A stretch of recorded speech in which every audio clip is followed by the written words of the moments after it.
spitting. 2 words. Chewing tobacco. I am not the only one, I know it, who made this face while watching Western movies and some grimy guy just like spits into a bucket like some like brownie green slime. In saloons in the old Wild West, spitting became so common that it had to be outlawed at one point. Men would spit tobacco onto the floor with spittoons and cuspidors lined the bar. Most of the time, they missed. The job of cleaning them often fell to junior shop assistants, which was a worse job than cleaning a fast food chain bathroom. They essentially became little cesspools of disease, and people got really worried eventually because, no duh, they're spitting all their stuff everywhere. Following the devastating flu epidemic of 1918, plus the constant fear of TB, anti-spitting campaigns were undertaken and it was outlawed. Number 9. Shine bright like a diamond. If somebody told you that your face was glowing back in the late 30s, that would be the highest of all compliments. You'd be like, oh my god, thank you. I am not a vampire, but thank you. Thoradia was a beauty product company that made radioactive creams, radioactive powders, radioactive lipsticks, anything to get your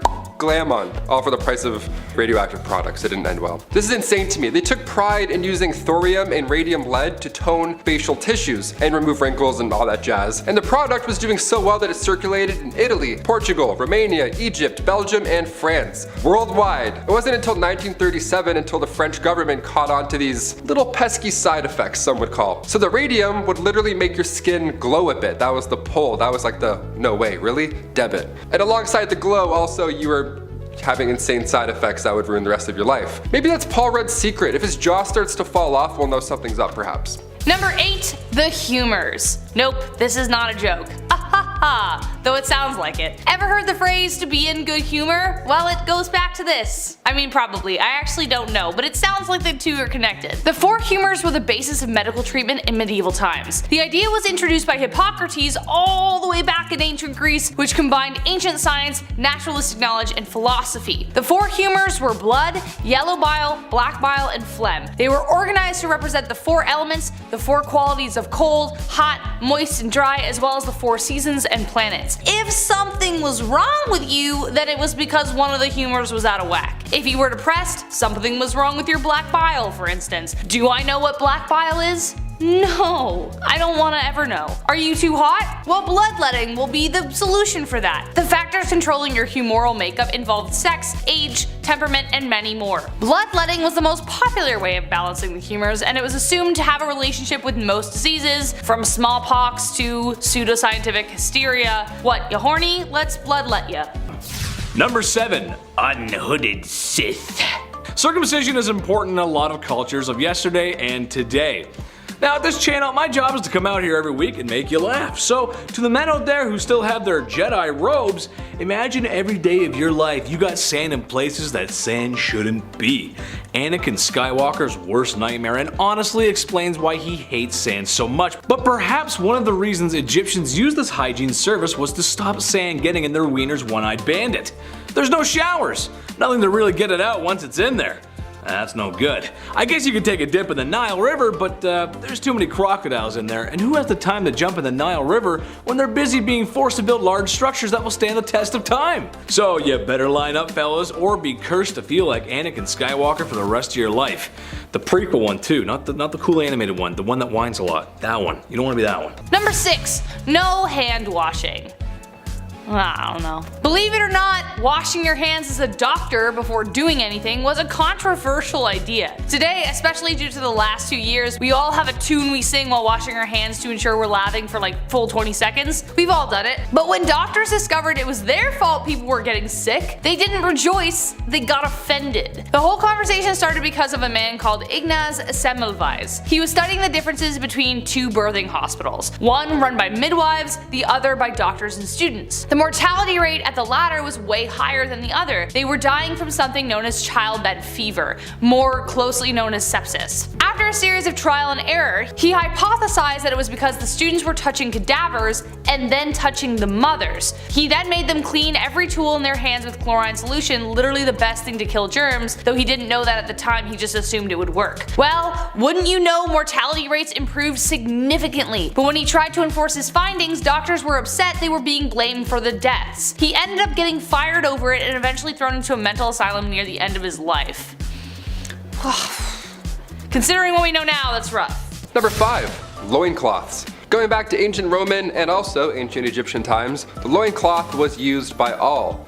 Either that or you would just be naked. I found this neat step-by-step online on how to make your own loincloth, because that's apparently what I do on my free time. Thank you for asking. And it's a bit more complicated than I thought. It's way more complicated than just throwing on sweatpants or even, the towel folds like a toga. This had numerous steps. We don't have a lot of archaeological evidence because these linens barely made it through a decade, let alone all this time, but ancient Romans would use leather to make underwear.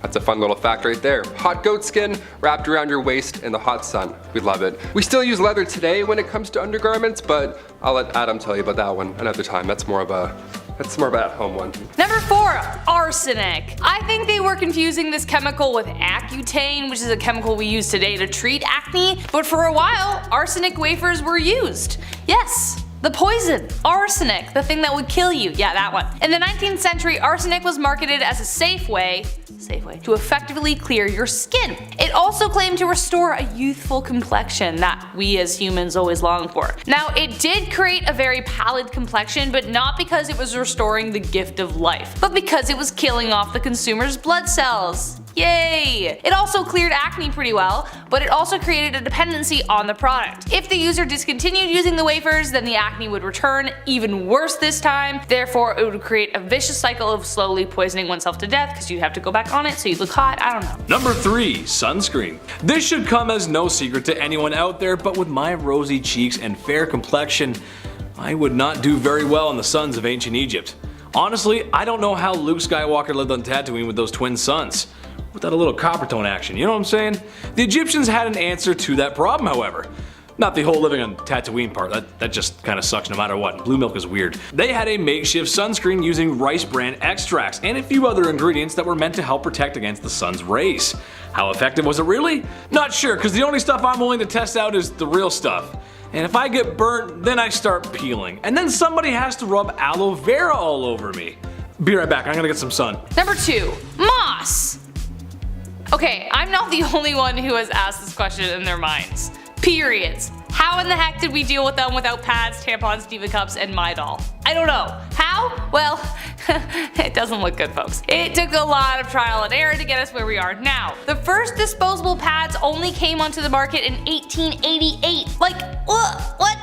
Even earlier prototypes of menstrual cups were made out of aluminum or hard rubber. But you may be surprised to learn that moss was a common resource. Yeah, the thing you see on rocks and trees. Cloth and cotton weren't enough, so they resorted to using moss to help absorb ant flow when she came by. It could have been grabbed from anywhere. Although we know that moss isn't the most hygienic of materials, as it could be grabbed from anywhere, as I just previously stated, a rock, a tree, who knows. Physicians believed it had antiseptic properties. They even used it on the battlefield to stem the flow of blood. Menstruation at the time was considered a sign of witchcraft, even though it happened every month. Poisonous and dangerous at the time. Okay, I know desperate times call for desperate measures, but like, they reused it. They didn't throw it out after. Ugh.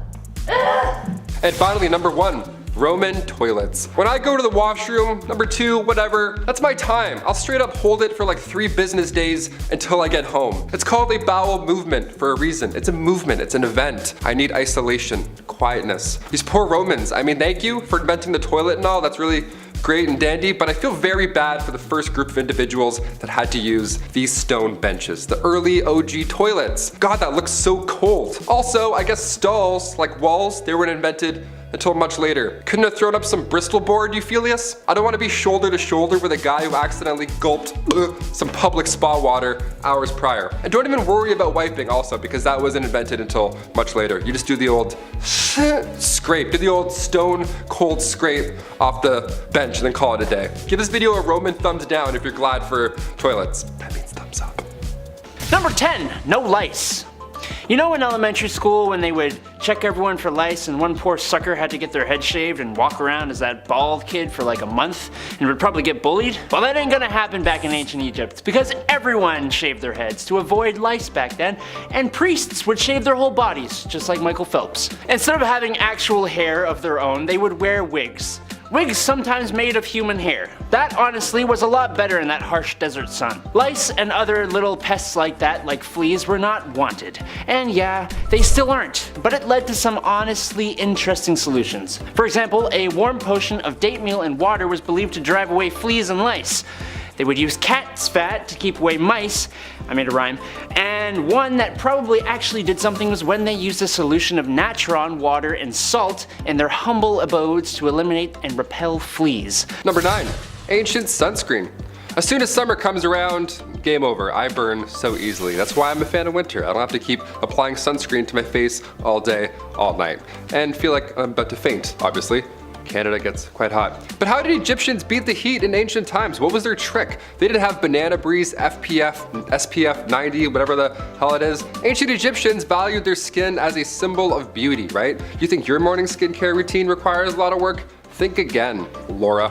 Their routine was written on tomb walls and scrolls. Rice bran containing UV absorbing gamma oryzanol was used to block the sun off. Yeah, it was that hard. Jasmine as well helped repair sun damage, and ancient Greeks as well. They used olive oil as sunscreen as well as ancient Egyptians, which as far as UV protection goes, it did absolutely nothing. You'd be burnt and extremely dehydrated, but also you'd have some nice tan lines and you wouldn't be as pale as me, so it wasn't all bad. Number 8. The finest of cosmetics. The cosmetics of ancient Egypt were not just for looking good, they were for feeling good too. Like on the inside. Now, as such, those professionals who made the stuff took it pretty seriously. Not just because of a passion for the art, but also because they'd be judged pretty damn harshly if they did a bad job. If they sucked, it would mean having the whole neighborhood give you a bad reputation. And in the cosmetics business, just like show business, it's all about that reputation.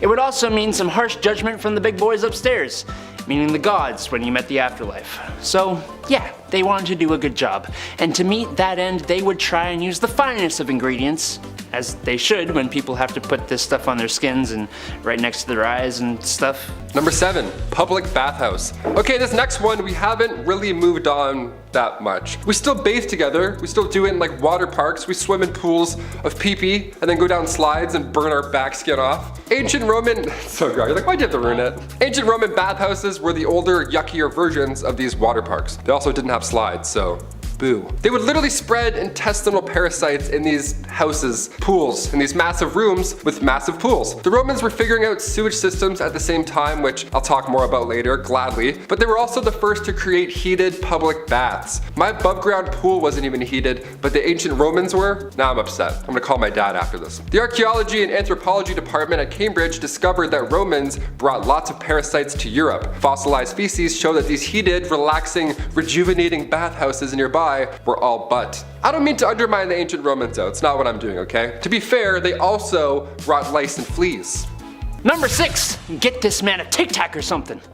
Just like I use mints to cure my nasty tea breath, which I argue is worse than coffee breath, the ancient Egyptians used breath mints to keep things fresh.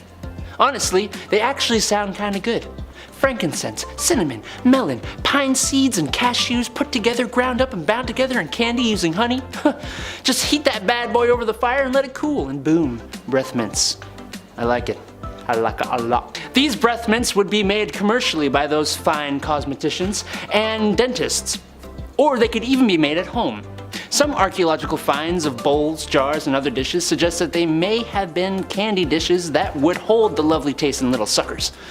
Always gotta keep things fun, fresh, and flirty back in ancient Egypt. Breath mints would certainly help you do the trick. Nice. Number 5. What? I didn't have any corn? Austin Powers reference for you.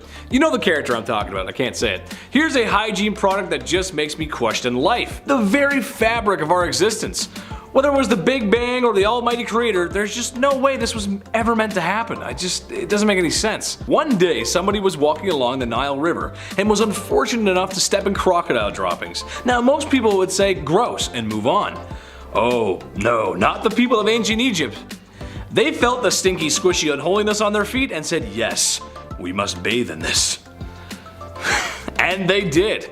They took the forbidden mud bath, the brown tsunami, the cesspit of no hope. You can call it whatever you want, really, it's horrible either way you look at it. Supposedly it was meant to keep you young and beautiful. My only question would be, at what point did they realize poo baths were a mistake? Was it when they were smelling it and it was bad? Or was it when it accidentally got in your mouth or something like that and you're just like, oh what, get that out of my mouth? That's the Scottish Egyptian, in case you were wondering. Number 4, food as medicine. Trying to prevent bad things before they happen It is a very human skill to have, and when it comes to preventative medicine, the Egyptians had some methods. One more obvious solution is diet. Eating the right stuff truly does help lead to a longer life, but eating the specific right stuff can directly prevent certain issues. As a prime example, the laborers that would build the massive iconic structures we know Egypt for today were kept fed with diets that include a lot of onion, garlic, and radishes. Now, I don't know if the ancient Egyptians knew the chemicals these foods contained, or if they just put two and two together, but onions, garlic, and radishes contain why did I do this to myself? Contain allistatin, allicin, and raffinine, which are very helpful when it comes to preventing diseases in the super crowded working and living conditions the laborers existed in. That allicin really helps. Another example would be to cure night blindness. In these circumstances, doctors fed their patients powdered liver, which is rich in vitamin A, which is a vital nutrient for vision. Again, I don't know if they knew it contained that specific thing, or if they were just like, I eat liver and I can see better. Discovery! Number 3, the tricho system. Instead of plucking your eyebrows before prom or getting waxed head to toe like we commonly do so today, back in the 1920s you needed the tricho system to remove any unwanted hair. This device was booming in the 20s. Hair salons just had to have this machine. And I'll call it machine. It was changing the game. By 1925 there were over 75 systems installed in beauty shops, and what you would do is you would sit at this large desk, face a tiny small window, and for a few minutes you would just be beautiful. Just 20 simple treatments of this radiation beaming off your face, and then bam, you're beautiful. What's the trick, you ask? Radiation. They didn't know this yet. It was dangerous. They didn't know much at the time, but this thing was chock full of radiation. They used X-ray technology on their bare faces. That's like when you go to the dentist and they click the thing and then they run into another room. This one, they're like, just right there. No sheet, no metal, heavy thing, just face to face. Now I'm hot. So in 1929, tricho problems were on the rise. Ulcers, carcinoma, keratosis, death, just everything bad. This was not the solution you wanted, but you know what? At least you were hot. Sorry, gents. This isn't for you. Number 2, eye makeup. Almost everybody and their mums knows that the Egyptians wore that crazy awesome eye makeup. But what you might not know is that it didn't just serve the purpose of making you look absolutely stunning. No, a lot of these eye makeups were lead-based. Now, that sounds pretty bad, I can't lie. It does. And it likely was for some, but it was possible that it boosted nitric oxide by up to 240% in cultured human skin cells. I don't know what cultured human skin cells means, but that's the quote. If you know, let me know down below. What the heck does nitric oxide do? Well, that I do know. It helps to boost up your immune system to fight diseases, which, guess what? That's pretty important, especially in the marshy areas around the Nile where eye infections are actually pretty darn common. What's cool is that research suggests the Egyptians actually knew that and specifically synthesized the makeup for this purpose. Neat. Finally, number 1, mummification. Back in the day, mummification was common, and even today we're finding more mummies. Like literally last month we just unraveled 6 more. It's crazy. We're uncovering more ancient history, which is great, but how exactly was this process done? We're talking about back maggots and stuff. What did they think about this? How did this even begin to be a thing? Well, it wasn't cheap. For starters, being mummified was reserved for the rich. It's a pretty brutal process as well. What you would do is you would put a hook, they would put a hook in your nose after you'd passed away, and then they would pull out your brain and all that just squishy stuff, just out all through this thing right here. And then they would cut the left side of the stomach open, remove all those goods, all the organs, boom, see ya, gone. And while those are drying, you would put your lungs and liver in jars. And then you would put the heart back in the body. And then you would wash the insides out with wine and spices, all that stuff, turpentine, turpentines, all the timantines, just all in there, washing it out. Then you'd cover the body in salt for 70 days. That's a long time. But around day 40, you would stuff it with sand. Now come day 70, finally, that's when you wrap them in the mummy bandages. Then the sarcophagus awaits forever, really. And then there's just jars of organs also stored in your burial chamber. Now we don't do it. It's not as fun anymore. We don't put our organs in jars. We don't stuff anyone with sand. We should. You know what? We should bring back mummies. Let's just do it. I think it's time. Yeah. Number 10, snake eyes. Well, not exactly snake eyes, but after extended use of belladonna drops in the eyes, you would probably wish that a snake bit you in the eyes. Belladonna is poisonous. It's a no calzone, red flag. but yet it was still used by Egyptian royalty. Basically, the drops of poison would dilate your pupils, and that would be considered to be beautiful. For some reason, I guess, okay. Extended use of the drops had terrible side effects for the user, blindness being one of them. You gotta remember, folks in this time have no social security, and the best doctors can do for you is tell you to go take a bath in crocodile dung. And to pray to the gods for more, I guess. Sure, okay. So to avoid that tragedy, go for the natural look and avoid the eye drops. You'll thank me later. Number 9, more eye stuff. Thought I was done with the eye stuff? Well, guess again, amigo. I ain't done yet. I've got lots more to say about that. Okay, maybe a little. Eyeshadow and eye color. Some ladies today would say no special outfit is complete without it, and honestly, I have to agree, ladies. Sometimes y'all do some stuff with your eyes that makes me say, damn, you look good. Damn, you look good. However, some ladies might be cautious to slap some color on their face if they knew the origins of the product. As for the royalty of Egypt, eye makeup was in. Seemed to be a trend. However, they weren't so cautious of where their makeup got its origins. Egyptian eye glitter had 2 key ingredients: applicable powder and bugs. Yeah. You know the super colorful ones that are like really big and you wouldn't want to be around? Yeah, those, beetles, scarabs, and pretty much anything you could find. They would then crush them into a heavenly pulp and smear it all over their royal faces. I have issues with spiders and wasps as it is. I have no interest in wearing them whatsoever. I actually hate wasps. That's just, even just crushing up a bunch of, and just, oh, this is good. Oh, I love this. This is the best. Yeah, no, don't do that. Number 8, sweet traps.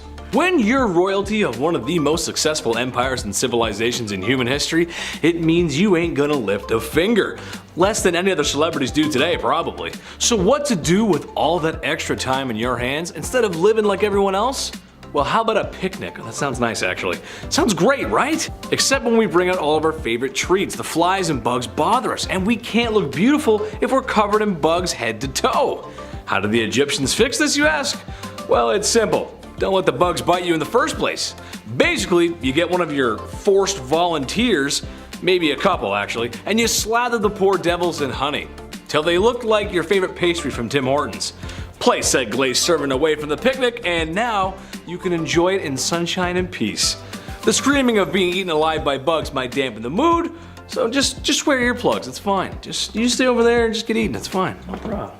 No problem. Number 7, deodorant. Before the Old Spice guy was born, what did people even do to smell good? What happened? Deodorant was actually first introduced to the public back in the late 1800s. It was called Mum. It was a cream that used zinc oxide. It was stored in a metal container, nothing like Speed Stick at all. It wasn't discreet or anything. It was bad. But ancient Egyptians, even worse. They had to use ostrich eggs when it came to smelling good in the pits. They made perfumes as well and were among the first to use any type of deodorant, so that's a pretty good start. Thank you so much, ancient Egyptians.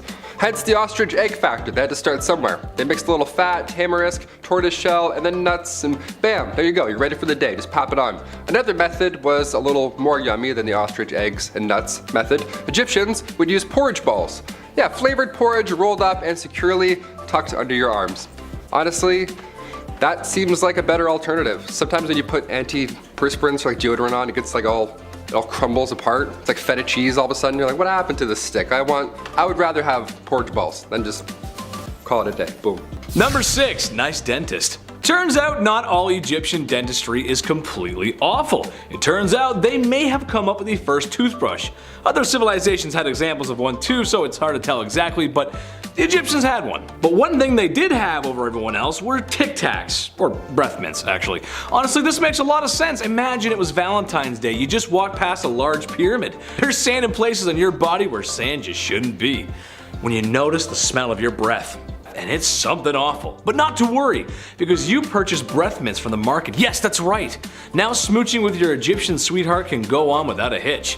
The mints were made from nice smelling herbs and mints, sometimes roasted over a fire to form little candies. An ancient Egyptian solution to an ancient Egyptian problem. Kinda like that one actually, kinda nice. Gonna put a mint in, it's kinda nice. Number 5, dark dental days. Dental health is important. We have the charcoal toothpaste trend that I myself even hopped onto recently. But why are we even doing it? Do we know, other than it's on TikTok? Well, it helps remove stains, but aside from that, there's no hard evidence that this is the next best brushing method. We do it because it's popular. It feels like we're missing out on something. Well, Queen Elizabeth I apparently had a pretty strong desire for a Mars bar too, but back in the day, they didn't have TikTok. Brushing wasn't cool, nor was it perfected in any sense. The Queen's teeth became riddled with cavities. Her teeth straight up began to rot, and subsequently turned black. But seeing as she's the literal queen, people wanted to be just like her in any way. She started a short-lived trend where women blacken their teeth on purpose just so they would appear rich enough to afford sugar. That's wild. That's like me walking around in a neck brace being like, oh yeah, I crashed my Lamborghini. I totally have one of those. Number 4, waste removal. This one is kind of a broad stroke, but hear me out. There's no plumbing, no waste removal, and people kind of just go wherever they want. A lot of that unhygienic waste is kind of just laying about. However, the people of Egypt also had the advantage of the Nile River, which means they use that bad boy for everything. Transport, irrigation, a water source, and of course, a bathroom. Which, in case you didn't know, your source of water and irrigation should be two separate, they shouldn't go together. That's not good. This is a good explanation for the plagues of Egypt, besides the sin. Bad sinners, no sinning. As years of that kind of negligent waste management are liable to make any pharaoh sick. Don't mix your water with the poo. Don't do that, that's bad. Don't do that. Number 3, acne. Ancient Egyptians came up with an interesting method to getting rid of those pimples. Now, this was long before Dr. Pimple Popper was ever a thing, and physicians back then discussed pimples as such. Ready for this? They called them these elevated spots, with black tops that can plague your skin for 4 to 5 years. But by squeezing said spots, you force out the maggot inside. Yeah, blackheads were referred to as maggots. That's what they thought they were back then. Imagine your partner, hey, can you get this pimple on my back? Yeah, I think I got some maggots, thanks. No, thank you. That's pretty horrible. That's a horrible reference. They would refer to severe cases of acne as maggots that lie in a bed of roses. I would faint. I would be so sick. If a physician told me I had maggots that lie in a bed of roses anywhere on my body, I would throw up. I'd pass out. I'd be so upset. Dermatological disorders were thought to be human skin taking on the properties of animals. Yeah, you have common acne? Maybe you're turning into a pigeon. Who knows? Ancient Egyptians would use honey, vinegar, turpentine, and emulsion of bitter almonds, all to get rid of acne. Yeah, sounds like a horrible alternative. I would much rather just have acne. Maggots? Dude, I'm done with this channel. I'm out of here. That's so gross. Number 2, cursed craft dinner. You've got no plumbing in your palace, and it's time for dinner. So how does an Egyptian royal make his favorite pot of KD without water? I mean, if college kids can do it in their dorm room, surely they can master the art of post-secondary cuisine. Well, for some unlucky folks, it means taking a pot and walking down to that old Nile River, almost like people rely on water or something, and take a big scoop of water and bring it back. But while you begin to scoop some water, you may notice someone is picking up crocodile dung. And people are bathing in the water. And to your left, there's a maiden washing clothes, and to your right, there's a man doing something I can't repeat on YouTube. Oh well, time to scoop some more water up and consume this clean, nice water at home. Oh, this is the best. Tastes like the village. It's nice. Number 1, pink milkshake. Does it still count as hygiene if you ain't breathing? I say yes. Besides the pyramids and maybe the Nile, mummies are the most famous things about Egypt. And in a weird way, it is hygiene. Hygiene for the afterlife. When someone super important passes on, it's time for a little game of operation. Stomach, liver, intestines are removed and put into jars. You never know when you might need that next. The heart is left because it's the heart, and the Egyptians were die-hard poets, so you got souls in there, you gotta keep that. The most grim process to me, however, is turning the human brain into a forbidden milkshake by mashing it with a small spike and then draining it out in what must have been the grossest waterfall ever. Oh god, that's so gross. Anyway, then you take some linen and start wrapping the mummy up like a dad wrapping last minute gifts on Christmas Eve. Bada bing, bada boom, there you go. Buddy is prepped for the afterlife. Don't mind me, I'm just gonna be sick from the brain milkshake. Ooh. Kicking off the list at number 10. Wiper, no wiping. On part 3 of the series, we of course brought up the worst job in royal history, the groom of the stool. Wiping was a royalty. We didn't have the fluffy bear family telling us to #enjoy the go. where they used an incredible amount, just a wasteful amount of toilet paper. Those bears, so wasteful. We had to improvise back then and use leaves. And by we, I mean medieval peasants, not us. We discussed Romans just pooping through cold cement benches, but what did they use to wipe after the fact? Well, that was the sponge on the stick method, which I'll be honest, that's my favorite of the ancient methods. Because you know somebody had the perfect stick, right? Like one that was like, just the perfect angle to really get in there. No, the sponge on the stick wasn't that fun at all. It was actually communal, it was all bad. You had to share it, be like, oh, okay. Here you go, sir. Early Americans used brick-lined pits, and that was their washrooms. This was around the time of the Declaration of Independence, and besides human waste, people would dump anything in these toilets. They found a window in one of these pits. A window. Some poor guy hit a window. Can you believe that? And as for wiping, are you ready? Dried corn on the cob. That's what they would use. Yeah, man, next time you do that corn on the cob butter trick where you like spin it through the butter, all nice and smooth, keep that in mind. Number 9, just pull it. We've talked about brushing your teeth with urine, we've talked about using horsehair for dental floss, but can it get even more bizarre when it comes to oral cleanliness? Yes. We still do this method today. If a tooth is beyond repair or it's causing an infection in your jaw, yeah, just pull that sucker out. See ya. Sometimes it's the only option. Sometimes. Back in the day though, this was the best and only method. Sore tooth, maybe a cavity, something's not feeling right, maybe your gums are just hurting, maybe you bit down on a bone, no problem. Pull it. No matter what the case is, just yank it out. Dentists weren't a thing in the Middle Ages. Dr. Downer didn't politely remind you to floss more, you know what I'm saying? But they did have a barber, the fastest dentist in the game. Barbers were responsible for obviously cutting hair, but they too would pull teeth and they would bloodlet. This guy must have been in the weeds every single day. He was so busy. Yeah, just a little off the top, maybe a little bit of blood at this, a couple of molars too, classic 3-in-1 appointment, you're good, debit. If you walked into the barber shop and you were bald, he already knew what was up. He was like, all right, I'm gonna start warming up the arm here. And if you think that's weird, well, let's go a little bit more recent for this one. Number 8, doormat toothpaste. We've mentioned some horrible lipsticks and face powders, so we need to mention this disaster of a brand. Moving past the days where your barber pulls out the problem in the 1940s, we had toothpaste. Yes, we had it. This is good. In fact, we had the most powerful toothpaste ever to this day.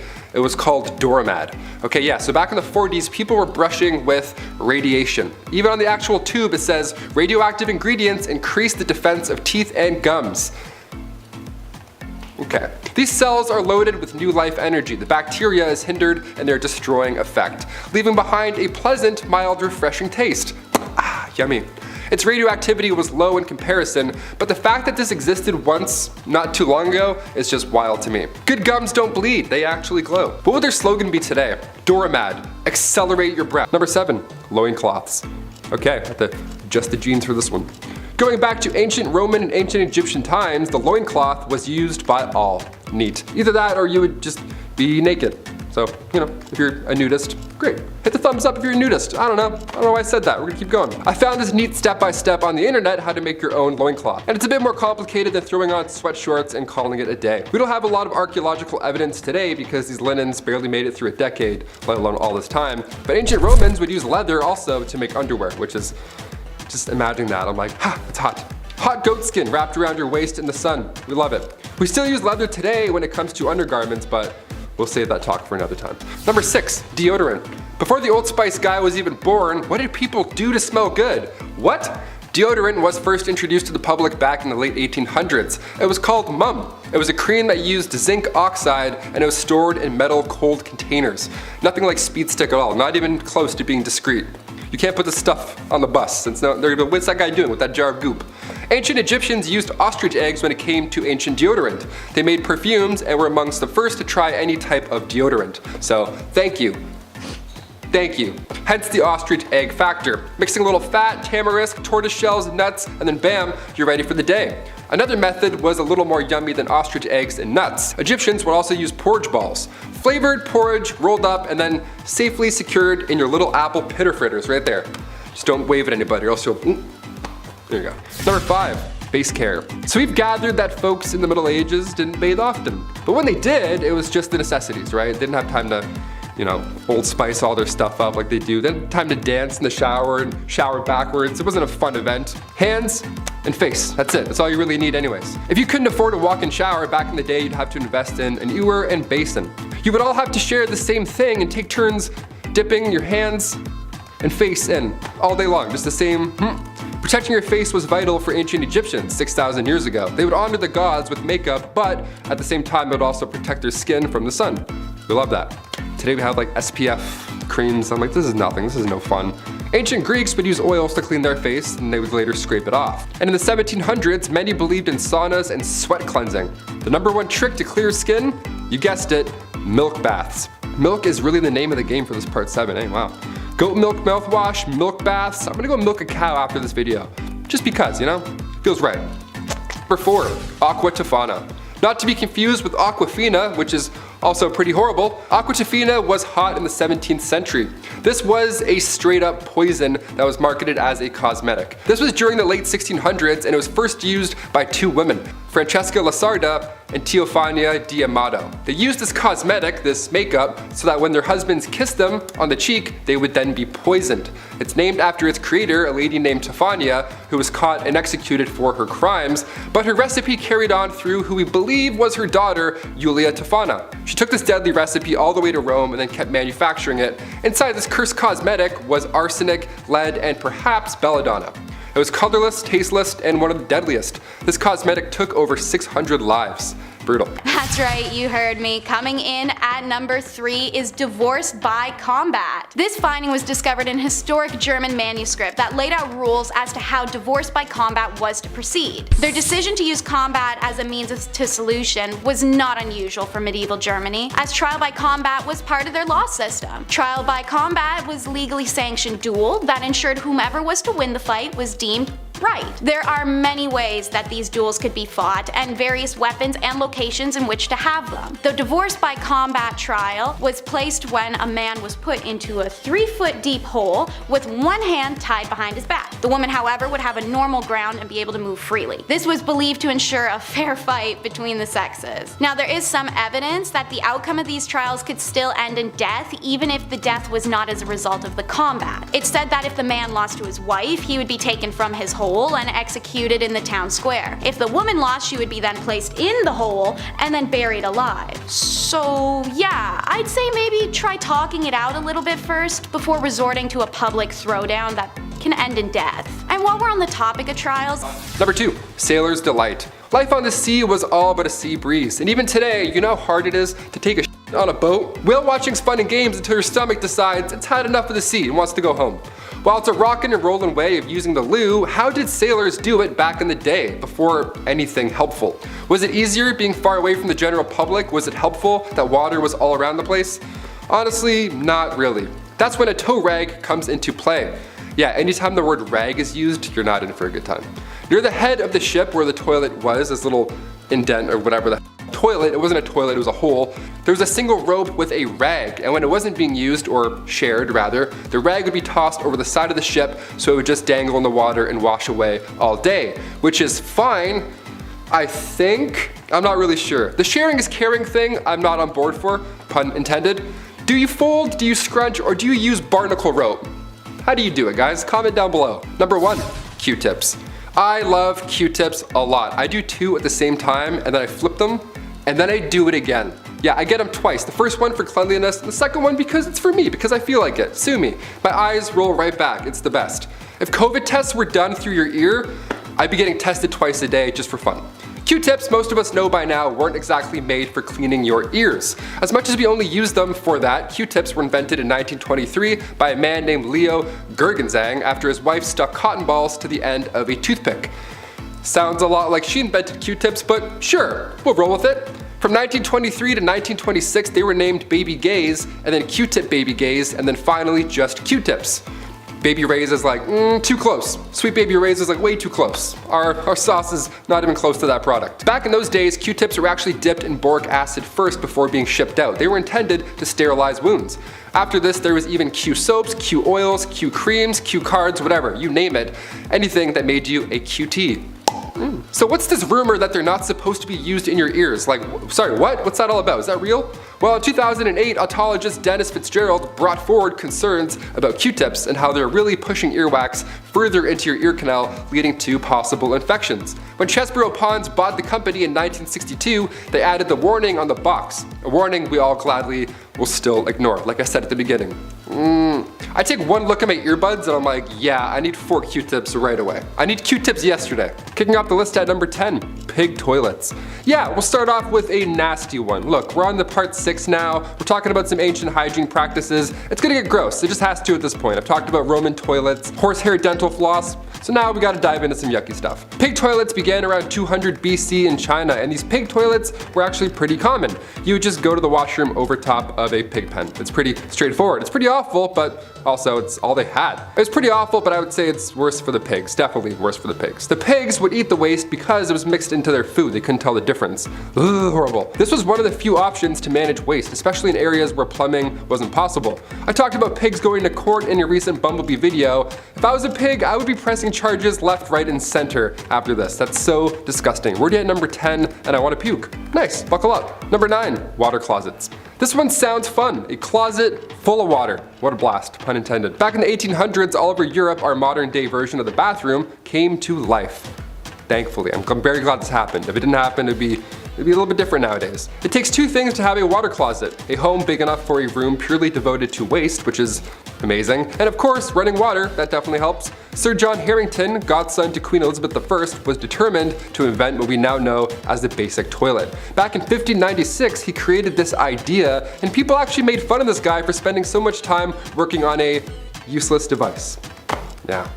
The more we know. Cut to 200 years later, another inventor by the name of Alexander Cummings reworked the water closet, added an S-trap, the little valve between the top and the bottom parts of the bowl, and now we're on the right track. Then a couple years later, in 1777, Samuel Prosser applied for a plunger closet patent and got it. A year later after that, Joseph Bramah enters the toilet game, adds a valve on the bottom, an old school ball cock. So we're getting there, slowly over time. Different inventors are bringing their new ideas in, all so that we can go and take a Rodman was a sailor at the time, so his water closet was often used on ships of that era. Today we have toilets that flush automatically. Once you get up or move around, the sensors think you're done, and then they blast away. If you stand and wipe, good game. This thing's gonna be making noise all day long. Number 8. Bald face. In another video on things too woke for this era, I talked about how it was once cool to have no hair on your face at all. I can't grow any facial hair, so this reaches out to me. This is good. I like this. I like punching out this fact. Well, Queen Elizabeth I was the first to bring this idea into Western culture. She influenced women to completely pluck their eyebrows, and on top of that, they would also shave their hairline back as far as they could, so their faces would be as large and as big and bright as possible. Just right there, like the big moon. It was common for women to soak bandages in a mix of ammonia, vinegar, walnut oil, all to hopefully suppress the hair growth on their forehead. Facial hair was removed, but body hair, that was left untouched. The Catholic Church also influenced the look. Growing your hair out was a feminine display until you went out in public and had long hair. Then it was immodest. Because, of course. Number 7. Shards and sharts. Oh, you thought we were done with the bum history. Think again. This is a part 4, and honestly, I could do 4 more parts on wiping alone. It's a pretty big deal. It's nuts. We don't realize how lucky we are. During the pandemic, for example, one of the first things people stocked up on was toilet paper. It's worrisome to not have 6 rolls on standby. You start getting anxious, right? You're like, oh, but what if I eat some lobster? I don't know. Whatever makes your tummy upset. Now you know a little bit more about me. But nobody did it like the ancient Greeks, and I mean nobody. Survey says ancient Greeks would wipe using broken pieces of ceramic. Oh my god. They would even sometimes write the names of their enemies on this piece of shard and then wipe. Isn't that wild? It's like, I'll show you by wiping with ceramic with your name on it. Gotcha. Yes, this obviously led to major health problems, and according to the British medical journals, 3 pieces was often enough. 3 is still a good number today. That's a comfortable fold, but ceramic, no, there's no way. No way. It was the better alternative, believe it or not. The other was actually sharp seashells. Number 6, breast bags. There's a neat term, breast bags. Let's bring that one back, see if it sticks. Now, contrary to what I just explained over at point number 7, women, more often than not, didn't wear undergarments in the Middle Ages. Up here, at least. But in 2008, at Austria's Langborn Castle, something that resembled a modern-day bra was discovered. It's believed that only higher-ups, ladies of nobility rather, were the only ones who had the privilege to wear these breast bags, or breast cups. I say breast bags, sounds a little funnier. We have bags of milk in Canada, so you know, I'm connecting the, yeah, that's I gotta connect the jokes. I can't say much personally, but this does not look supportive enough at all. It's like a pirate flag, it's like ripped apart, this is nothing. If you have back problems, I don't think these breast bags are gonna help you. If you're ever catching up on some 13th century readings, well, now you have an image when you see the word breast bag. This. this eye patch that they called support. For number 5, we're getting a little spicy with risqué men's clothing. Now, you may have already heard stories or seen memes about ridiculously long pointed shoes and groin-flattering armor, but did you know that provocative men's clothing was all the rage for a period of time in the medieval era? It's recorded that in the late 14th century, men were quite keen to be seen in overtly short tunics and thin tights. By 1463, a modesty statute had to be passed, as men had upgraded to wearing cod pieces publicly, which did cover their mostly exposed genitals, but only by making them look cartoonishly large and bulbous in the process. A similar escapade happened with the Krakow shoe. These long, pointy-ended shoes were sometimes so long that they had to be tied back around the wearer's ankles or reinforced inside with a whalebone. The same statute in 1463 also addressed limiting these Krakow shoes for those reasons. Seems like there may be a little bit of a compensation theme here. Both provocative dressing and shoe length were limited to those of extreme wealth after the statute passed, but that didn't stop the development of some more outlandish beauty standards. Number 4,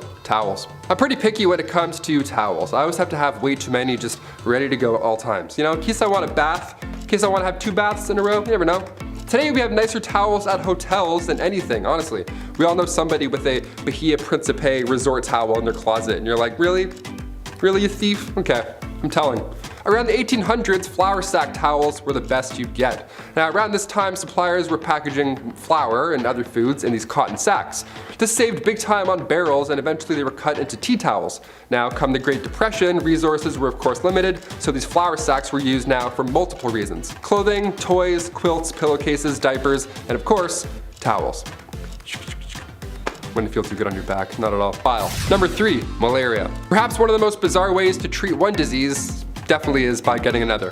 If you suffered from syphilis back in the early 1900s, there wasn't really much help you could get. That was until Austrian physician Julius Wagner Jauregg came along. He received the Nobel Prize for this discovery, and as bad as it sounds, it's honestly quite the breakthrough. Julius discovered that malaria-induced fevers were the key to treating syphilis. Nice. Now I guess, we don't do this anymore because, well, malaria is still horrible, and a hefty amount of patients lost their lives trying this method. So no, we at Bumblebee do not recommend this method. We have other ways to treat it now. Number 2, unwanted hair. Pubic hair is a biological mystery, and yes, even after we hit puberty, we still can't figure it out. What are you? What's going on? So far we believe this is part of our evolutionary history, and it comes from a time where we needed fur all over our bodies, right? Like animals. We evolved to protect ourselves against the cold and just in general to keep that area, you know, safe. I don't know why I did that sound, but it's safe. So why is it that ancient Greek statues of women are completely hairless? Well, this was a time where if a woman's area was hair-free, for some reason the Greeks symbolized it as being pure.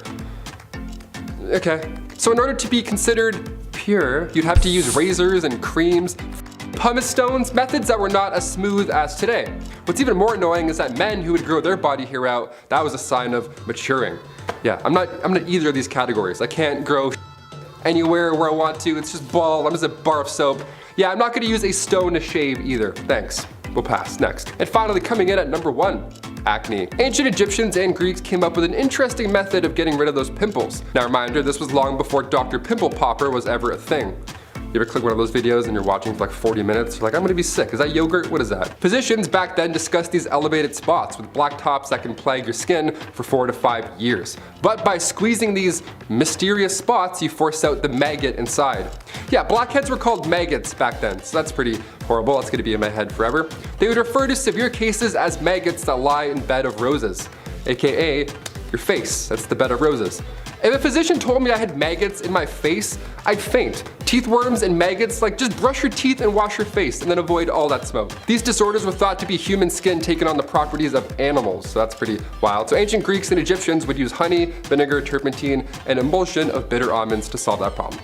Or what I just do is I just squeeze really hard, yell one curse word, and then wipe the mirror. That's usually how I do it. Kicking off the list at number 10, dirty beds. Okay, so far on this disgusting series, I can't believe we're on part 7, but we've talked about storing chamber pots under your bed.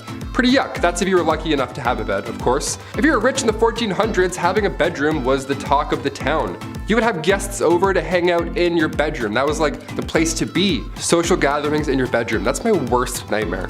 Couple of nights talking about noble deeds, meanwhile you're all tucked in with your ass out, hair all messy, half asleep, like, huh? Who is it?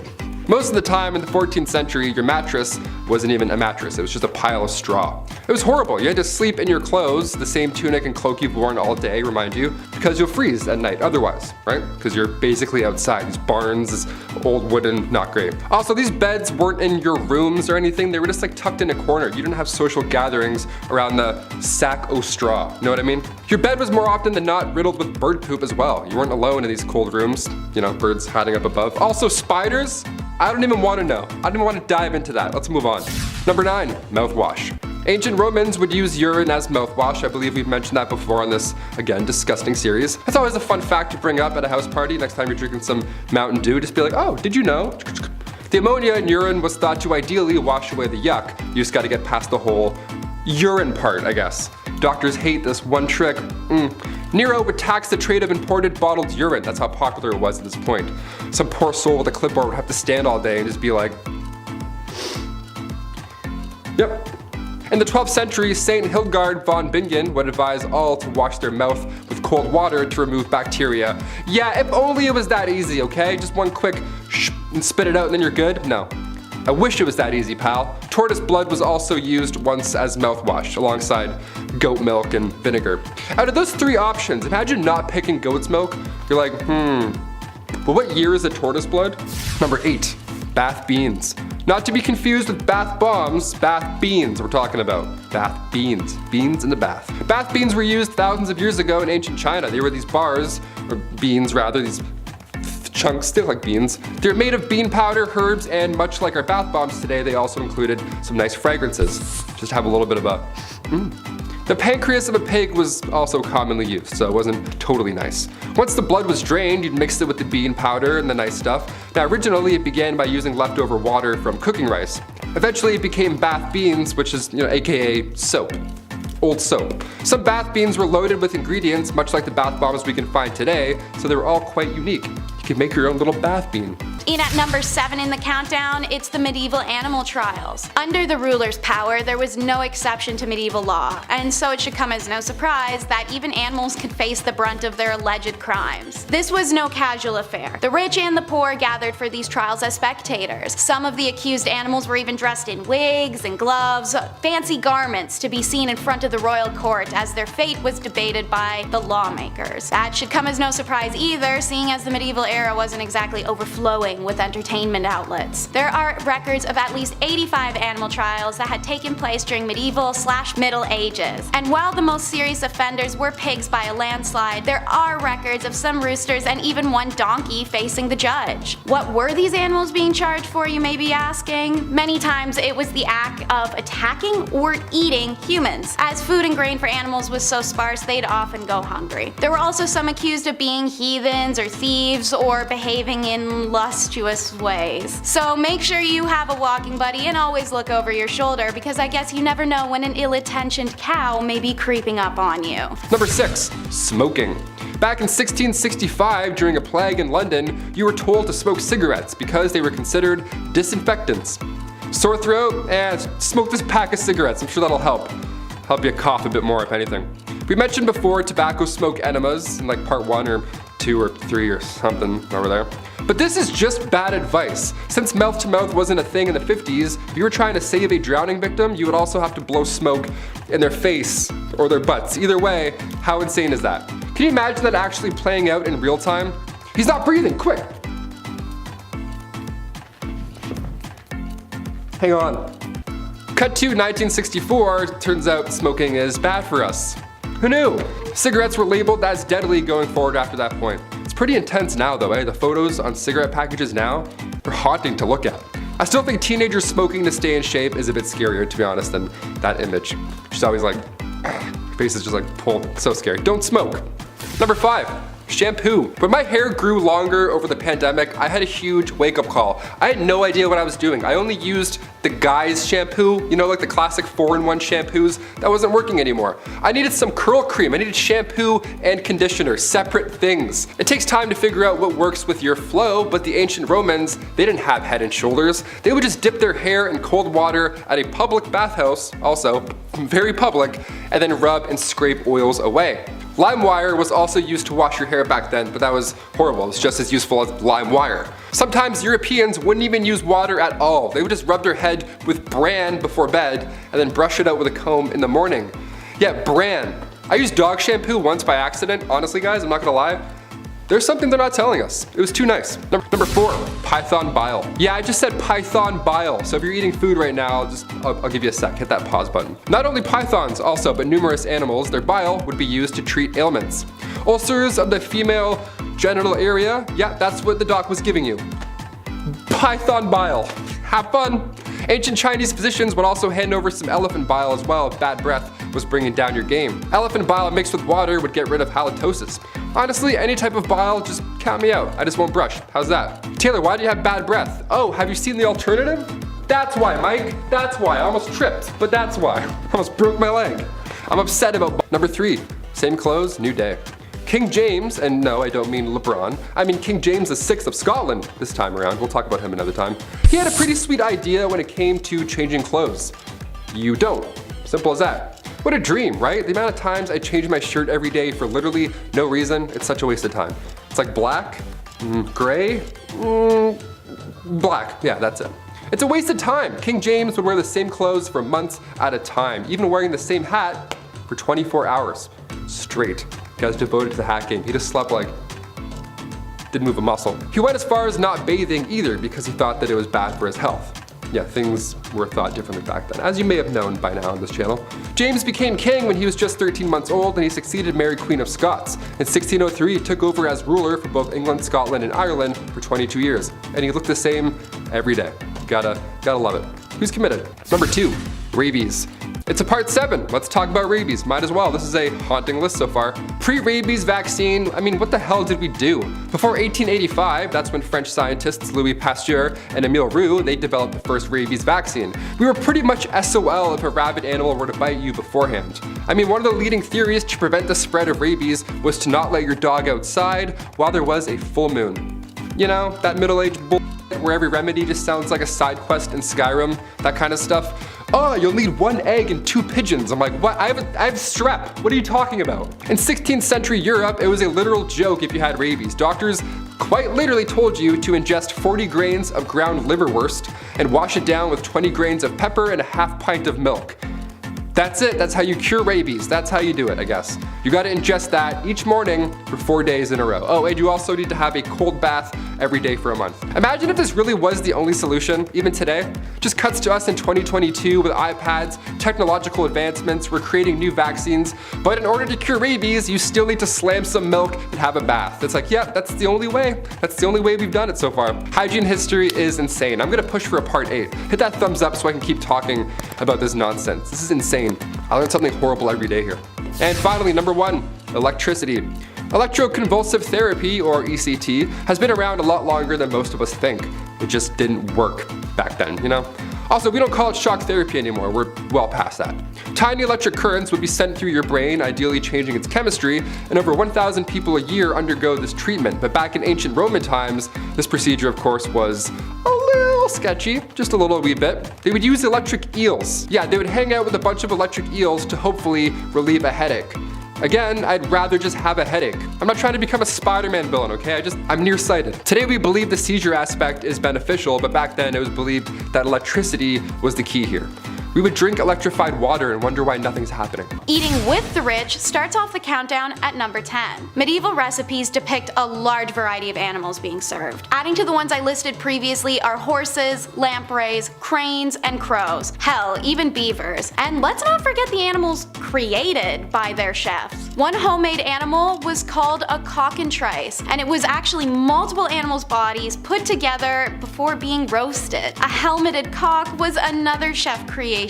It was a roasted chicken wearing a tiny helmet that was sat on the back of a roasted pig, because Why not? Dinner and a show is always fun, so in late medieval Europe, it became fashionable to have an etrametta, which was an entertainment dish. One such example is bakers cooked a pie shell in advance, and then after it cooled, they placed live birds inside the pie and resealed it. When cut at the table, the birds would then all fly out of the pie, much to the amazement of the many banquet guests, assuming that all went accordingly. FIFA fans may want to skip out on this next one because number 9 in our countdown is making football illegal. That's right, while I may be referring to it as primarily soccer in this video, what was still called football at the time was made illegal in the medieval ages. Now there are quite a few reasons for this. Most popularly known is that the sport was extremely different then. It was violent and aggressive, resembling more of a mass brawl with minimal rules. However, it was also because only 2 years after soccer was banned in 1363, King Edward III would implement a mandatory archery education law. This would ensure his villagers could be used as soldiers should need be. King Edward believed that soccer, but also sports in general such as handball, football, hockey, and cockfighting were distractions, and at that time they could be doing better things. I'm sure there are many of you that would disagree. Next on the countdown is number 8, the future predicting friar. There's a lot to unpack here, so I'll just jump right in. English Franciscan monk Roger Bacon is known through history for his shockingly accurate predictions of the future transportation and life that we have now. Bacon lived from 1214 until 1292 and was the successful creator of the magnifying glass, but he also famously predicted future machinery in his book Espetola de Secretis Operibus, if I got that right. Cars can be made so that without animals, people will move unbelievably rapid, and flying machines can be constructed so that a man sits in the midst of a machine, revolving some engines by which artificial wings are made to beat in the air like a flying bird. It's a little nonsensical, but you can see what he's implying. His other predictions included steamships, submarines, diving suits, and telescopes. That's pretty spot on for a guy who lived thousands of years ago. This is the same man who was also said to have sculpted a prophetic head of brass. Apparently, having been warned by a spirit that he must listen to whenever the head first spoke, Bacon set his assistant Miles to watch over the sculpture,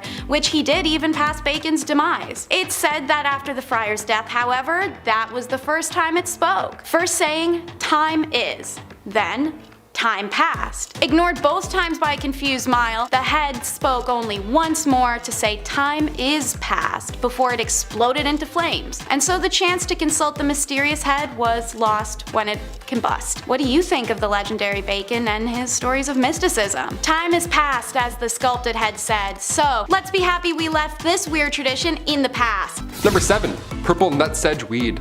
Archaeology is fascinating. And no, I'm not just talking about dinosaur stuff.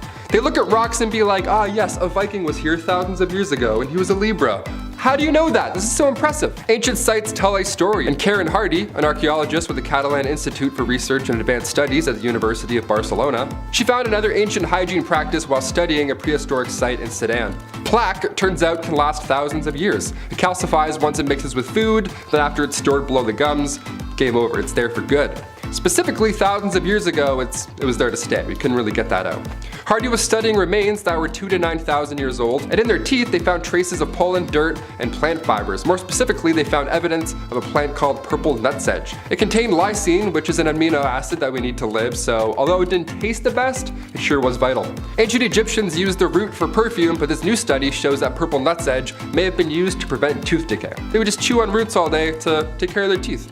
The plant produces antibacterial chemicals, so chewing on them would have been beneficial. Little different than the inside of a tortoise, I'd say. It's definitely a step in the right direction.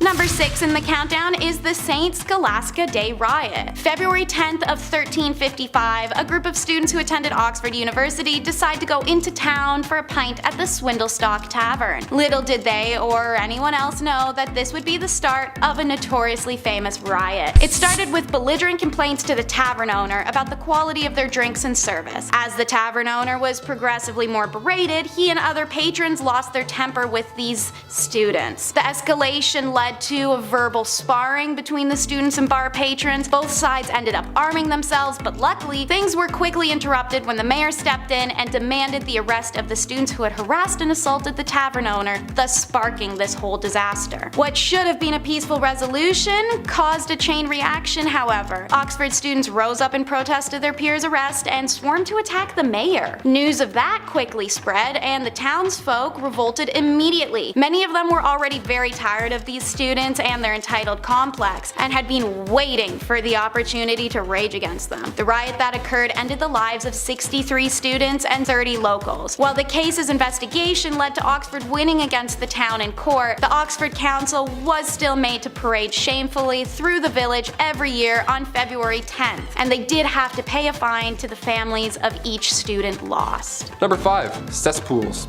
Ooh, gross transition. If you're gonna make a massive castle, you need to know where to build certain rooms. Like say over a cesspool for an example, that might be important. Just plug your nose. Cesspools were often placed under floors, which makes sense because you poop and then gravity and everything goes down. But you need to make sure that those floors are supportive enough. Because in 1183, the Emperor of the Holy Roman Empire had a dinner in the palace of Erfurt, but the floor in the main hall broke open, resulting in a bunch of dinner guests falling through the floor, with a few of them even drowning in that cesspool. What a horrible way to go. Then again, in 1326 England, Richard the Raker had just sat down for dinner, guy hasn't even started his meal yet, and then again the floor broke and he fell through and drowned. I'd say chamber pots were safer, definitely, but when it comes to waste, honestly, just out of sight, out of mind. Just get that away from me. Literally, pun intended. For example, number 4 in our countdown is plucked bear. Nowadays, whether you're scrolling through an app or walking down the road, you're likely to see advertisements for eyelashes and hair accentuation services. And while that may be pretty trendy and normal to us, now, in the medieval ages, having hair on your face would have actually made you stand out in a crowd. Women would remove their eyebrows, eyelashes, even significantly reduce their hairline so as to achieve a smooth egg-like effect. This was because the forehead was considered the center point of the face for many years, and so it would make sense to remove anything on or around it so as to accentuate it, right? Maybe. Moving on. If you're tired of her plucking herself bald, and she's tired of you wearing shoes that enter a room before you do, then maybe it's time for a good old-fashioned medieval divorce by combat. Number 3. Baldness.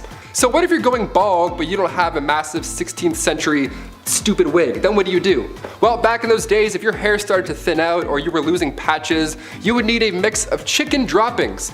Yeah, chicken mixed with potassium.